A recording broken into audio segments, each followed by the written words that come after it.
TRS చెట్టు నరికే ప్రయత్నం చేస్తుందా? దీంట్లో హరీష్ రావును సంతోష్ రావును ఇద్దరిని కూడా అంటే తన అన్న గురించి విషయంలో కావచ్చు, తన నాన్న జాగ్రత్త అనుకుంటూనే మరొకసారి ఆమె ఇలాంటి కార్యకలాపాలు చేయడంలో కావచ్చు, ఆ వ్యాఖ్యలు చేయడంలో కావచ్చు, బీఆర్ఎస్ పార్టీ సస్పెండ్ చేయడం కావచ్చు.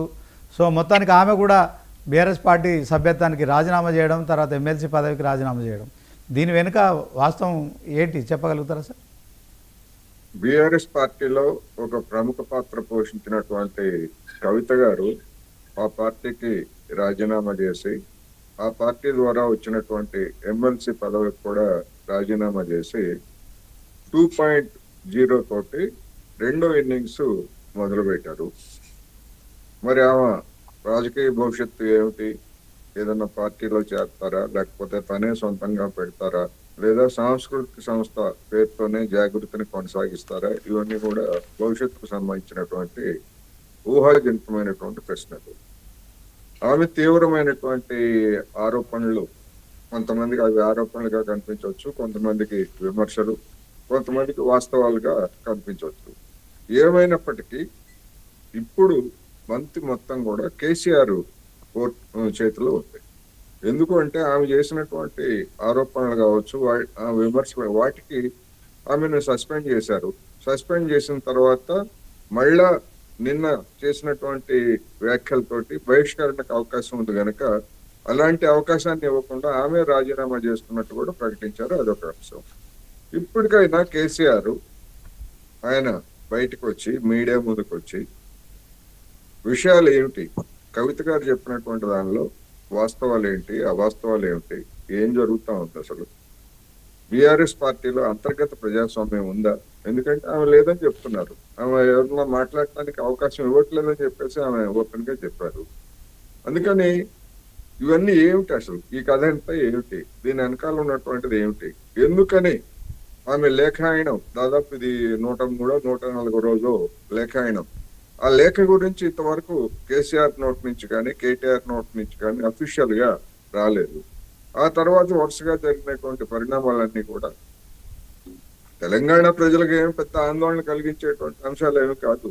కానీ బీఆర్ఎస్ పార్టీలో ఉన్నటువంటి విధేయులైనటువంటి కార్యకర్తలకి, లేదా ఆ పార్టీ అభిమానులుగా ఉన్నటువంటి వాళ్ళకి ఏమిటి ఇలా అయిపోతా ఉంది మన కళ్ళ ముందే బీఆర్ఎస్, ఇలాంటి వాళ్లతో బీఆర్ఎస్ పార్టీ నిండుందా అనేటువంటి ఆవేదన, పునరాలోచన కూడా వాళ్ళలో తలెత్తింది.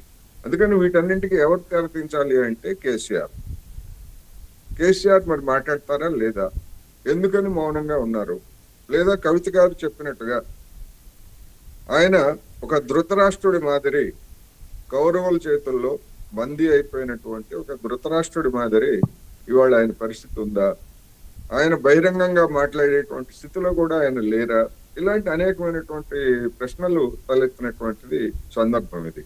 అందుకని నిజంగా కేసీఆర్ కి పార్టీ మీద లేదా నాయకత్వం మీద పట్టుంటే ఆయన బయటకు రావాలి.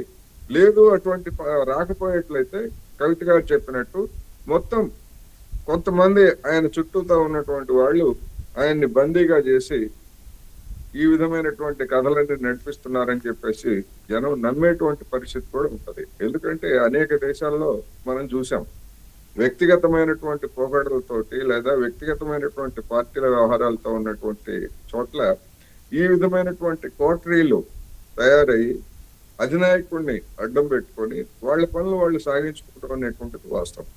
రెండోది, అవినీతి, అక్రమాలు, సంపాదన అనేటువంటి దాని గురించి ఎవరు కాదన్నా ఎవరు అవునన్నా ఈ రాష్ట్రంలో జరిగినటువంటి వాన్ని లేదా వాళ్ళ సిరి సంపదల్ని వాటినన్ని చూసిన తర్వాత ఖచ్చితంగా 9.5 ఏళ్ల టీఆర్ఎస్ పాలనలో అవినీతి అనేటువంటిది విపరీతంగా పెరిగింది. దానికి కొంతమంది అధికారుల దగ్గర దొరికినటువంటి ఆధారాలు, మరి వాళ్ళకి సహకరించినటువంటి రాజకీయ నాయకులు దానికి దూరంగా ఉంటారా అనేటువంటి ప్రశ్న, ఇవన్నీ కూడా అనేకమైనటువంటి ప్రశ్నలు తలెత్తిన నేపథ్యంలో కేసీఆర్ ఎందుకని బయటికి రావడం లేదు అనేది ఈ సందర్భంగా నేను చెప్పదలుచుకున్నాను.